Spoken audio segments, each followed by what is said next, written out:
इनके लबे रंगी की निछावर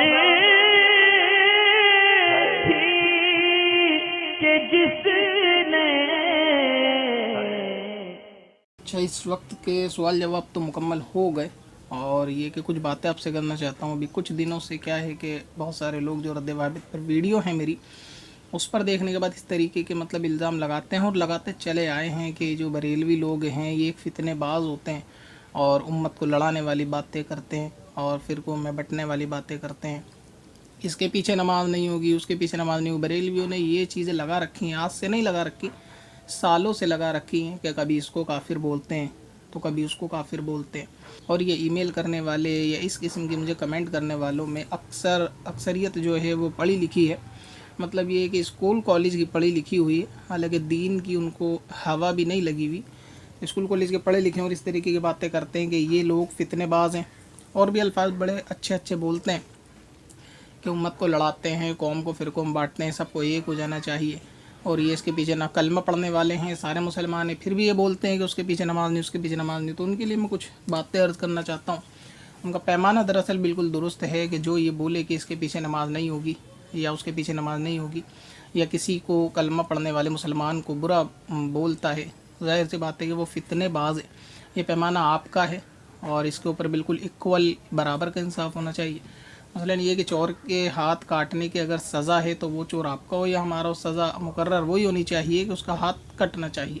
अब मैं आपके आगे कुछ ऐसी चीज़ें पेश करने जाता हूँ कि उसके बाद आप भी फैसला करें, ख़ास तौर से वो लोग जो न्यू जनरेशन स्कूल कॉलेज के पढ़े लिखे तबके के हैं और वो ये समझ रहे हैं कि बरेलवी लोग स्टेज के ऊपर ये सब बातें करते हैं कौम को लड़ाने वाली, और ये एक फितनेबाज हैं और ये एक कौम को जो है आपस के अंदर फ़िरक़ों में बांटने वाली बातें करते हैं और मुसलमानों को ये लोग बिदअती, मुसलमानों को ये लोग काफिर कहते हैं। तो उनकी खिदमत में कुछ चंद बातें मैं अर्ज़ करना चाहता हूँ, वो थोड़ा इसको ध्यान से सुने। सबसे पहले तो ये कि पैमाना वही एक होना चाहिए कि अगर कोई शख्स ये कहे कि हाँ भाई इसके पीछे नमाज नहीं, उसके पीछे नमाज नहीं, तो उसके लिए आप वही अल्फाज इस्तेमाल करेंगे जो आप बरेलवी के लिए इस्तेमाल करते हैं। मैं आपको कुछ फतवे दिखाना चाहता हूँ जो फतवे दिए हैं दारुल उलूम देवबंद ने, और इंडिया का जो देवबंद मक्तब फ़िक्र का सबसे बड़ा मदरसा है, तो वहाँ के कुछ फतवे दिखाना चाहता हूँ। मुमकिन हो आपको आवाज़ समझ में ना आई हो या माइक शायद बंद हो, दोबारा नाम सुन लीजिए, दारुल उलूम देवबंद। आई आवाज़?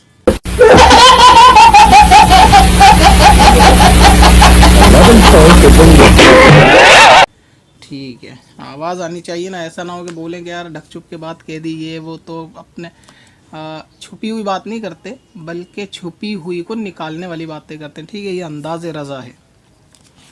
देखो, सबसे पहले है ये मेरे पास एक फतवा है, आप इसको थोड़ा जूम करके दिखा दीजिए इनको साहिल को, बाकी मैं इसको पढ़ के सुना दूंगा, आप एक मरतब इसको पढ़ देख भी लीजिए। वेबसाइट के ऊपर 100% मिल जाएगा। फतवे का रेफरेंस है 1287 और पाकिस्तान से सवाल हुआ 2007 में 29 जुलाई को। 1287 फतवे का रेफरेंस है दारुल इफ्ता देवबंद की। आप जाएंगे ना URL पे, वहाँ आपको आसानी से मिल जाएगा। सवाल पूछने वाले ने सवाल ये पूछा है कि हमारी नमाज किसी बरेलवी के पीछे हो सकती है, और साहिल लिखता है कि मैं देवबंदी हूँ। समझ गए? दोबारा देख लीजिए ना, कभी आपको डाउट होने लगे। ये देखिए, साहिल ने लिखा है कि मैं देवबंदी हूँ, कि हमारी नमाज बरेलवी के पीछे हो जाएगी। मसला ये है कि यार हमको बुरा कहने वाले तुम लोग तो, यानी जो ये पढ़े लिखे जनरेशन थे, देवबंदी बरेलवी करते नहीं हो। तो सबसे पहले तो मुफ्ती साहब को चाहिए था, जब इसने पूछा साहिल ने कि बरेलवी के पीछे हमारी नमाज हो जाएगी, मैं देवबंदी हूँ, तो मुफ्ती साहब को कहना चाहिए था यार ये देवबंदी बरेलवी कुरान में कहाँ लिखा है, जैसे तुम लोग बोलते हो कि देवबंदी बरेलवी कुरान में कहाँ, सब मुसलमान। मुफ्ती साहब को लिखना चाहिए था भाई तू देवबंदी कैसे है, ये तो कुरान में लिखा ही नहीं है, कुरान में तो मुसलमान लिखा है ना, अल्लाह ताला ने हमारा नाम मुसलमान दिया है, तो ये तू क्या देवबंदी बरेलवी कर रहा है। लेकिन मुफ्ती साहब ने उसको नहीं समझाया, क्योंकि मुफ्ती साहब खुद जानते हैं कि हम देवबंदी हैं, और ख़ुद को देवबंदी बताना मतलब ये कि हम बरेलवी नहीं हैं, होने का इनकार है, ठीक है, बरेलवी ना होने का इनकार है।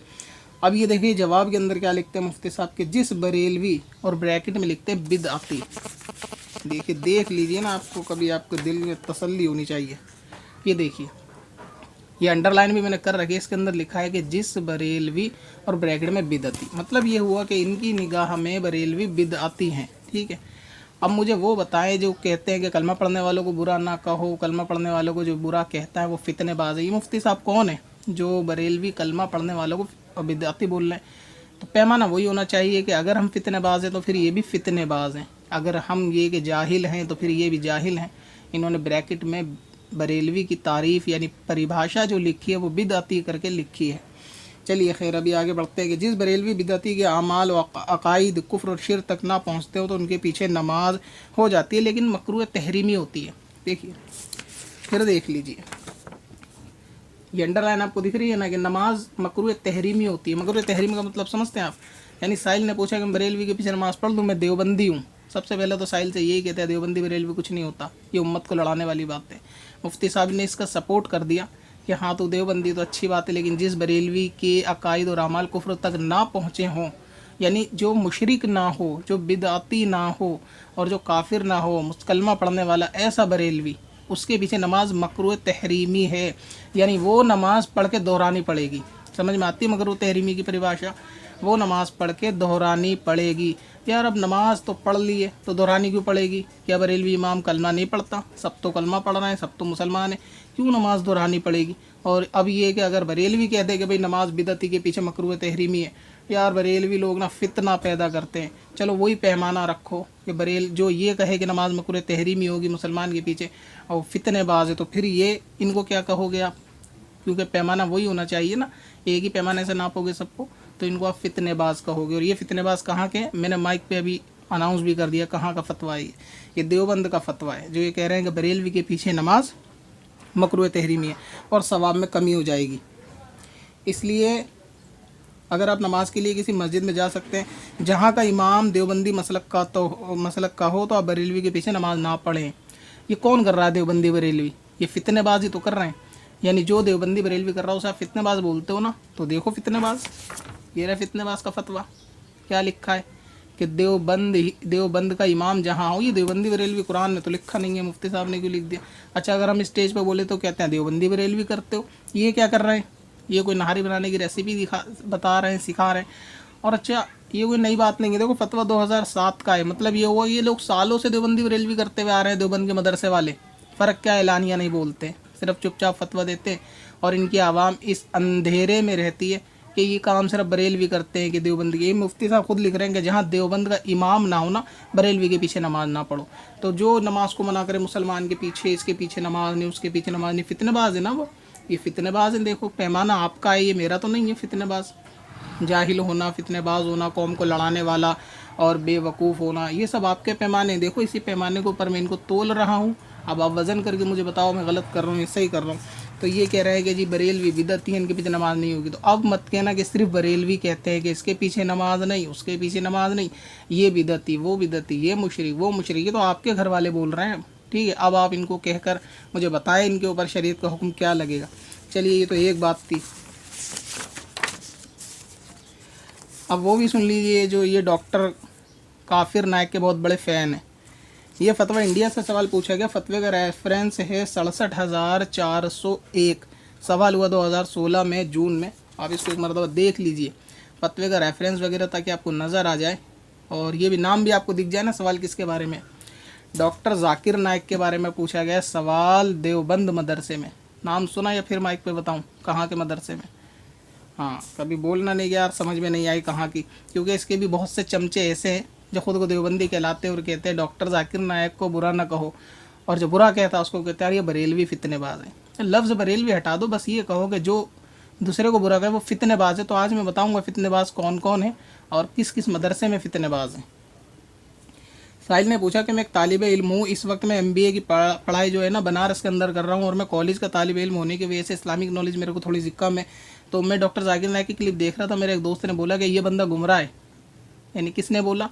इसके दोस्त ने, जिस सवाल पूछ रहा है कि बंदा जाकिर नायक गुमराह, इसकी क्लिप ना देखा कर। बस इसके दिल में वही शक शुबा है कि इस्लामिक लेक्चर दे रहा बंदा, कलमा पढ़ रहा है, नमाज़ पढ़ रहा है, मुसलमान सा दिख रहा है, गुमराह कैसे हो सकता है? इन भाई साहब ने MBA की पढ़ाई जो ये कर रहे थे, इन्होंने फतवा जो है ईमेल कर दिया दारुल उलूम देवबंद के। अब देवबंद वाले देखो क्या कह रहे हैं। सबसे पहले तो मेरा वही जवाब है कि देवबंद वालों को कहना चाहिए यार टोपी पहनी है, दाढ़ी वाला है, कलमा पढ़ रहा है, गुमराह कैसे कह सकते हो किसी को? फितने ना फैलाओ, ये कहना चाहिए था ना। क्योंकि बरेलवी तो यही कहते हैं कि भाई हर कलमा पढ़ने वाला मोमिन नहीं है, तो कहते हैं भाई फितनेबाज है, सब मुसलमान है। अब देवबंद वाले क्या कह रहे हैं, फतवे का मैंने आपको रेफरेंस बता दिया, फतवा आईडी भी आपको बता देता हूँ मैं, 558, ठीक है। तो देवबंद के मुफ्ती साहब कह रहे हैं कि आपके दोस्त ने सही कहा, यानी जिसने कहा ना डॉक्टर जाकिर नायक गुमराह है, तो इन्होंने कहा कि डॉक्टर जाकिर नायक ने सही कहा, यानी डॉक्टर जाकिर नायक गुमराह है, ये बात उन्होंने सही कही। डॉक्टर जाकिर नायक आलिम दीन नहीं है और ना ही उन्होंने किसी उस्ताद वगैरह के ज़ेर साया तालीम हासिल की, बल्कि वो तो अंग्रेज़ों की कुछ किताबों का मुताला वगैरह ही कर कर यहाँ तक पहुँचे और सही अकीदों से वो मुँह फेरते हैं। डॉक्टर जाकिर नायक कुरान हदीस के सही अकीदों से मुँह फेरने वाला है और गुमराह शख्स है, जिसने उसे गुमराह कहा सही कहा, ये देवबंद के मुफ्ती साहब कह रहे हैं। अब कहो यार लड़ाने वाली बातें कर रहे हो, डॉक्टर जाकिर नायक दीन का काम कर रहा है, कलमे पढ़ा रहा है, ये कर रहा है, वो कर रहा है, पैमाना वही होगा, ठीक है, पैमाना वही होगा जो बरेलवियों के लिए बोलते हो कि यार डॉक्टर जाकिर नायक को बुरा कहते हैं, गुमराह कहते हैं, ये कहते हैं, वो कहते हैं, ये लोग फितनेबाज हैं। अब उसी पैमाने पे इनको तोलो मुफ्ती साहब को, देवबंद के मुफ्ती साहब हैं, और ये देवबंदी हजरात वो तोलेंगे जो स्कूल कॉलेज के पढ़ने वाले मुझे बोलते आए हैं कल तक, ईमेल पे हो या कमेंट्स पे हो कि यार ये तुम फितने पैदा कर दो। ये फितने कौन पैदा कर रहा है? ये डॉक्टर जाकिर नायक तो कलमा पढ़ रहा है ना, अब इसको बुरा क्यों कह रहे हैं? तो इसलिए पहले अपने घर के जाके बड़ों से कुछ सीख लो और उनसे पूछ लो कि हर कलमा पढ़ने वाला मोमिन है या नहीं, क्योंकि अकायद नहीं बचाते कॉलेज की पढ़ाई, ठीक है, कॉलेज की पढ़ाई से बंदे को दुनियावी एजुकेशन आ जाती है, अकायद की तालीम कॉलेज में नहीं मिलती है। और वे कह रहे हैं कि सही अकीदों से मुँह फेरता है और कुरानी आयत की तफसीर अपनी अकल से करता है, यानी कुरानी आयत की तफसीर अपनी अकल से करना हराम है। और मुफ्ती साहब कह रहे हैं कि जाकिर नायक वो ऐसा गुमराह बंदा है कि जो सही अकीदों से मुँह भी फेरता है, आलिम दीन भी नहीं है, वो गुमराह शख्स है और साथ में कुरानी आयतों की तफसीर अपनी अकल से करता है और फ़िकी मसाइल भी सल्फ़ सालिहीन और जमहूर के मसलक के ख़िलाफ़ बताता है, उनसे भी मतलब रूगर्दानी करता है। तो इसीलिए इसका बयान और तकरीर को सुनने और इसको देखने से एतराज़ करना चाहिए। यानी ये कि देवबंद के मुफ्ती साहब मना कर रहे हैं भाई साहब, ठीक है, ये कह रहे हैं कि जाकिर नायक का बयान सुनना नहीं चाहिए, ठीक है। हाँ, जाकिर नायक वैसे कलमा भी पढ़ रहा है, वही वाला पढ़ रहा है, ला इलाहा इल्लल्लाह, कुरान भी उसके हाथ में वही वाला है जो आप लोगों के हाथ में दिखने मुसलमान भी हो। जाकिर नायक ना नमाज भी पढ़ता है, लेकिन फिर भी ये कह रहे हैं उसका तकरीर नहीं सुननी, बयान नहीं सुनना, ही वो गुमराह आदमी है, वो आलिम दीन नहीं है। तो यार अब ये तो फितना फैलाने वाली बात है ना, ये बरेलवी फितना फैलाते हैं। चलिए, अच्छा, इन्होंने कहा कि जाकिर नायक के ख़िलाफ़ ना एक बहुत अच्छी किताब भी देवबंद ने लिखी है, और यानी डॉक्टर जाकिर नायक अपनी तकरीरों और तहरीरों के आईने में, तो ये कह रहे हैं इस किताब को भी पढ़ लें। इस किताब में डॉक्टर जाकिर नायक इन्होंने ऑपरेशन कराया देवबंद वालों ने, बड़ी खुशी हुई, अच्छा करा वैसे करा तो मतलब वही है कि पैमाना वो एक होना चाहिए यार, फितने फैलाते हैं, ये करते हैं, वो करते हैं। यही मैं आपको बताना चाहता हूँ कि फितने कहाँ कहाँ फैले हुए हैं। अच्छा, अगला सवाल देख लीजिए, एक और है, मैं आपको अभी मेरे पास है तो इस किस्म के ना बहुत सारे फतवे, लेकिन अभी क्योंकि इतना वक्त नहीं होता है तो इसलिए बहुत शॉर्ट में मैं आपको दिखा देता हूँ। टाइम होता तो इंशाअल्लाह ताला मैं आपको ऐसे हज़ारों फतवे दिखाऊंगा देवबंद के कि जहाँ दूसरे मसलक वालों के पीछे नमाज को मना किया गया होगा और आप उसी पैमाने पे इनको तोल देना कि ये लोग गुमराह हैं और फितनेबाज हैं, नहीं तोल सकते। देखिए, फतवे का रेफरेंस है 41,795, पाकिस्तान से पूछा गया सवाल है, 2012 में दारुल उलूम देवबंद पे कहना चाहते हैं क्या अहले हदीस और बरेलवी के पीछे नमाज हो जाती है? अहले हदीस समझते हो यही जाकिर नायक, वहाबी, इसको जूम करके आप लोग देख लीजिए। पूछना चाहते हैं कि इनके पीछे नमाज हो जाएगी नहीं हो जाएगी। मेरा फिर वही सवाल है कि ये कहना चाहिए था मुफ्ती साहब को, सब कलमा पढ़ते हैं, सब एक हैं, क्यों इस तरीके की बातें करते हो, सबके पीछे नमाज हो जाती है। अच्छा, ये कह रहे हैं जो गैर मुकल्लिद है ना, सबसे पहले तो इन्होंने वहाबियों को अहले हदीसों को गैर मुकल्लिद लिखा है, ठीक है। गैर मुकल्लिद इमाम अगर तकलीद को शिर्क नहीं समझता और मुजतहिदों को बुरा नहीं कहता और तहारत के मसाइल में जिनमें हनफी मज़हब नमाज का मदार यानी हनफी मज़हब नमाज की रियायत हो और तो उसकी इब्तिदा में नमाज की गुंजाइश है, बरेलवी इमाम के अकायद अगर वही के कुफ्र शिर तक ना पहुँचते हो तो उनकी इब्तिदा की नमाज, इनकी नमाज जो है वो मकरूह तहरीमी के साथ अदा हो जाएगी। मजबूरी हो तो गैर मुकल्लिद या बरेलवी इमाम की इब्तिदा में नमाज ना की जाए, यानी मजबूरी ना हो तो गैर मुकल्लिद और बरेलवी के पीछे नमाज ना पढ़ी जाए। अच्छा, गौर करने की बात यह है कि इन्होंने कहा कि जो वहाबी होते हैं ना गैर मुकल्लिद, अगर वो तकलीद को शिर्क नहीं समझते और मुजतहिदों को आइम्मा इकराम को बुरा नहीं कहते तो उनके पीछे नमाज जो है होने की गुंजाइश है। जैसे बरेलवियों के पीछे नमाज मकरूह तहरीमी इस तरह, लेकिन अगर गुंजाइश हो तो ना वहाबियों के पीछे नमाज़ पढ़ी जाए ना बरेलवियों के पीछे। यार ये कौन लोग हैं, कहाँ से आते हैं ये जो ये कह रहे हैं कि इनके पीछे नमाज नहीं उनके पीछे नमाज नहीं। वही पैमाने से आपको तोलना है कि यार ये फितनेबाज है जो बंदा ये कहता है कि इसके पीछे नमाज नहीं। बरेलवी को यही तो बोलते हो ना। चलिए, अब इसमें एक चीज़ आपको मैं दिखाऊं कि इन्होंने कहा है ना कि गैर मुकल्लिद अगर तकलीद को शिर्क समझते हों, अगर, यानी इनको कंफर्म नहीं है कि गैर मुकल्लिद तकलीद को शिर्क समझते हैं और मुजतहिदों को बुरा कहते हैं। ठीक है, तो गैर मुकल्लिद तकलीद को शिर्क समझते हैं, वो तकलीद को शिर्क समझते हैं और मुजतहिदों को इमाम आज़म को बुरा कहते हैं। और ये मुफ्ती साहब कह रहे हैं अगर ऐसा ही है तो उनके पीछे नमाज नहीं हो सकती। अब वो लोग बताएं कॉलेज के पढ़े लिखे जो कहते हैं जी सबके पीछे नमाज हो जाएगी, और ये काम सिर्फ बरेलवियों का है जी, इसके पीछे नमाज नहीं होती उसके पीछे नमाज नहीं होती। अब बताइए ये काम किसका है, ये फतवे कहाँ के, रेफरेंस नंबर मैंने आपको दे दिए। अच्छा, एक किताब मैं आपको और दिखाता हूँ, ये थोड़ी आपकी तसल्ली हो जाएगी आपस में। ये है फतावा रशीदिया, इसके लिखने वाले हैं ये हज़रत मौलाना, तो गलती से लग गया है, इसके लिखने वाले रशीद अहमद गंगोई हैं। ठीक है, इसका सफ़ा नंबर है 179। देखिए, शायद आपको नज़र आ रहा होगा ना, ये नीचे वाला पैराग्राफ है, मैं आपको पढ़ के बता देता हूँ। किताब का फ़िलहाल मैंने सफ़ा नंबर देख लीजिए, इसका 179 है। किताब का नाम है फतावा रशीद, या लिखने वाले रशीद अहमद गंगोई, जो जिनका ताल्लुक़ देवबंद से। इनसे एक सवाल हुआ कि गैर मुकल्लिद में क्या बुराई है, यानी बहुत छोटा सवाल, ये कॉलेज वाले नहीं करा होगा, किसी आप जैसे लोगों ने, कि यार उनको जो बुरा कह रहा है ये देवबंद के फतवे जो दिए जा रहे हैं इनके पीछे नमाज, इनमें क्या बुराई है। रशीद अहमद गंगोई साहब इसका जवाब पता है क्या देते हैं? पहली बुराई गिनवाते हैं कि मुजतहिदों को बुरा कहना और तकलीद को शिर्क बताना। ठीक है, यानी जो अहले हदीसों की बुराई है वो ये कि तकलीद को शिर्क बताते हैं, मुजतहिदों को बुरा कहते हैं। और ये देवबंद का फतवा कह रहा है कि अगर शिर्क बताते हो तो नमाज नहीं होगी। यानी मुफ्ती साहब जो ये हैं रशीद अहमद गंगोई साहब, ये तो कह रहे हैं कि वो शिर्क ही तो बताते हैं तकलीद को, यही तो बुराई है, इमामों को बुराई तो कहते हैं, यही तो उनकी बुराई है। और उसके बाद लिखते हैं कि मुसलमान मुकल्लिद को मुशरिक जानते हैं और नफ्सानियात पर अमल करते हैं, ये उनकी बुराइयाँ हैं। उन्होंने चंद उनकी बुराई गिनवाई, क्या कि मुजतहिदों को बुरा भला कहते हैं, तकलीद को शिर्क कहते हैं, और जो मुकल्लिद मुसलमान यानी हनफी शाफ़ी वगैरह ये उनको मुशरिक बोलते हैं। ये कह रहे हैं रशीद अहमद गंगोई।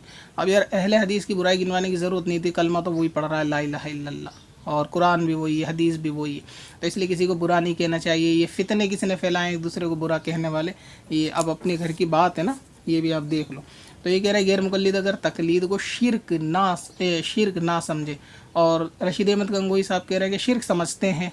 ठीक है, चलिए, तो उनके पीछे नमाज नहीं होगी अहले हदीस के पीछे। ये आप सुन लीजिए, देवबंदी हजरात जो मदरसे वगैरह नहीं पढ़ते, स्कूल कॉलेज में पढ़ते हैं, वो ज़रा सुन लीजिए कि देवबंद के फतवे हैं, ये इनके पीछे नमाज नहीं होगी। और अब ये नहीं कहना कि बस ये बरेलवी कहते हैं।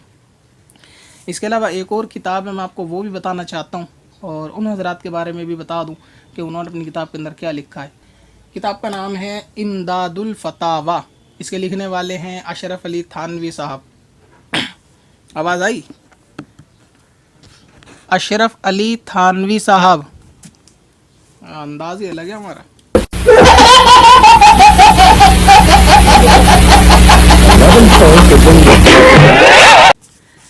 आवाज़ आनी चाहिए यार, साफ बात तो सीधी एक भी बोलो यार, काम की चीज़ सुनाई नहीं है, इसलिए मैं थोड़ा ऐसे बोल रहा हूँ। अगर अब भी आवाज़ नहीं हो ना, अपना हेडफोन जो है ना वो चेंज कर लो, शायद आपकी हैंड फ्री ख़राब हो।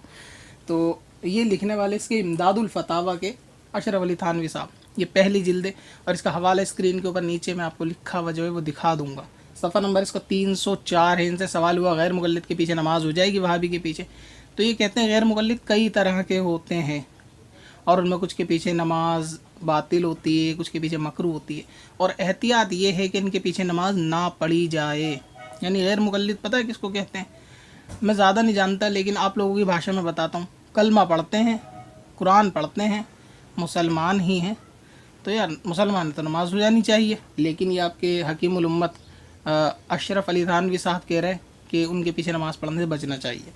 तो ये तमाम बातें हैं, कुछ चंद बातें हैं, ये तमाम तो नहीं है कि जिनसे ये चीज़ मालूम चल जाती है कि ये काम सिर्फ बरेलवी का नहीं है कि उसके पीछे नमाज नहीं, वो बिदअती है और उसका बयान नहीं सुनना, इसका बयान नहीं सुनना, सब कलमा पढ़ना। तो यूँ जाहिलों को जवाब है कि जो ये अक्सर कहते हैं बरेलवी उलमा को और तकरीर करते हैं कि यार हमेशा ये तो फितने वाली बात करते हैं। अब उसी पैमाने से नापो कि अगर कोई इस तरह कहे तो वो फितनेबाज है या नहीं है, तो कौन फितनेबाज है।